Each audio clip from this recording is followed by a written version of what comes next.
This is an R9 Fury X, and it was so powerful back when it was released in 2015 that it came stock with a liquid cooler.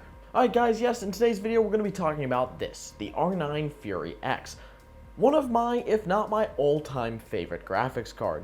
If not only because it's absolutely inefficient and draws like 300 watts at max load despite performing about as good as a GTX 980, it's the fact that this thing came stock with a liquid cooler and is kind of adorable. Like, this is the whole package besides the liquid cooler, and it's a very tiny, adorable card. It has two 8-pin connectors, it's got a red logo that usually lights up, and some weird finish that all of these cards had because they're all basically reference models. If you don't know, around this time, AMD released this card, as well as the R9 Fury and Fury Nano. I don't have a Fury Nano, but this Radeon Instinct is a pretty good representation of it because it's the same exact card, except the Fury Nano had a fan on it. And as for the Fury, it was just a standard card. A lot of OEMs made a bunch of different cards for it, so it's not really the same thing. But same GPU on all of those, codenamed Fiji. Now, the Fiji GPU on board this card and some others was the first GPU to introduce HBM memory, high bandwidth memory. Usually they say HBM memory, it's HBM. This was the first card to introduce HBM, so to speak. And it contained 4 gigabytes of HBM memory, as that was the maximum amount of HBM1 that could be on any singular GPU. The Radeon Pro Duo and FirePro S9300X2 both say they have 8 gigabytes, which is true, but those are dual GPU cards, so each GPU still only has 4. But that's really besides the point. Today we're talking about the R9 Fury X specifically. There's very mixed opinions on this card, seeing as it was so inefficient, and, well, by that logic still is. But getting past that, I believe this card is kind of freaking amazing, and I absolutely love it. And its performance still holds up today to the point where at its normal price of anywhere from $100 to $200, and you can still get it for like $100, $150 on eBay now, this might actually be a worthwhile purchase if you don't really care about a little extra heat in your room and, well, maybe a little bit up on the power cost. But I'll let you be the judge of that based on these benchmarks. I'm benchmarking a couple of modern games as usual, even though this is a 6-7-year-old card now, but I'm pretty sure it'll perform still very decent. This was AMD's flagship just a couple short years ago. So starting off with the classic Rainbow Six Siege, and at maximum possible settings, 1080p, as usual, as is most cards I've benchmarked recently, it does phenomenally. And it's definitely a card I'd like to add to my list of great for competitive gaming cards. 4 gigabytes of VRAM isn't enough for a lot of modern games, but any competitive game, and even some of the higher end games nowadays, even AAA ones, can still run on 4 gigs of VRAM, especially super fast HBM. It's an impressive showing from such an old card, and again, it will definitely be making my list of cards that if you're a competitive gamer on a budget, you might want to look for a card like this. Because if you're good enough, it'll pay for itself. Now moving on to Hitman 3. Now moving on quickly to Hitman 3. One of my newer games that I got on Game Pass. Thanks Game Pass, super cheap, love it. And at maximum settings, 1080p, which is very demanding, the card runs it, I would say, adequately. At maximum settings on one of the nicer maps in the game, we're getting a solid 45 to 60 FPS.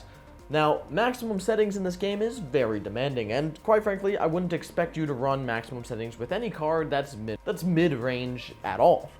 But that's what we're seeing at maximum settings. I just thought I'd test at maximum settings so we don't accidentally run into a CPU bottleneck.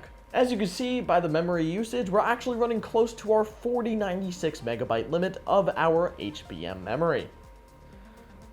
That's something we'll definitely see on some higher end games, and something to note if you're looking for this card. If your game uses a lot of VRAM, has a lot of high-res textures you want to use, some games won't even let you set your settings too high if it thinks it's going to use too much VRAM. So I would definitely watch out for that if you're looking to play any of those games, and I would probably avoid this card if I were you. Unfortunately, you can't get a card like this with 8 gigs of HBM, except in like the new Vega 64s and stuff, which had HBM too, but, you know, everyone knows how that launch went. But yeah.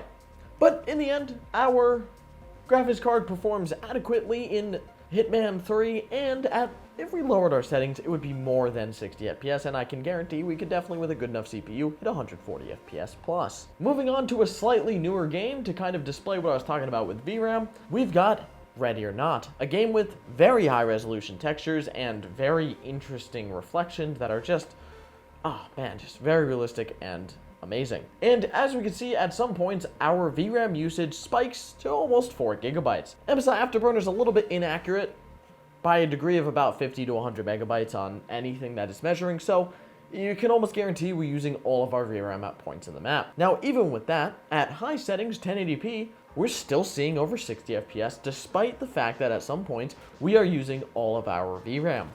Now, something to note, if you want to play higher than 1080p, this card isn't for you. I must say that right now, guys.